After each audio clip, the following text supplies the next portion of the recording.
జై శ్రీకృష్ణ అండి.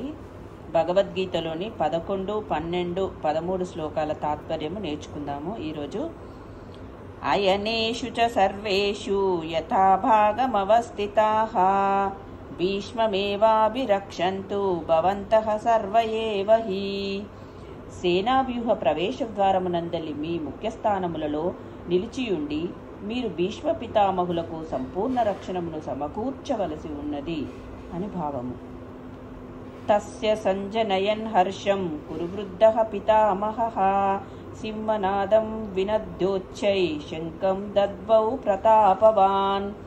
అప్పుడు కురువంశం నందు మహాపరాక్రమవంతుడును వృద్ధుడును యుద్ధవీరులకందరికి పితామహుడును అగు భీష్ముడు దుర్యోధనునకు ఆనందమును కలిగించుచు సింహగర్జన వంటి ధ్వని కలుగునట్లుగా తన శంఖమును బిగ్గరగా పూరించెను అని భావము.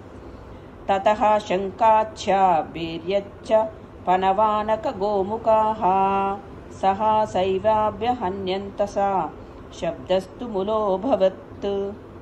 అటు పిమ్మట శంఖములు వివిధములైన వాద్యములు పేరులు శృంగములన్నీ ఒక్కసారిగా మ్రోగింపబడను. ఆ సంఘటిత ధ్వని మిక్కిలి భీకరముగా నుండెను అని తాత్పర్యము. మిగతా శ్లోకములు రేపటి క్లాసులో చదువుకుందాం.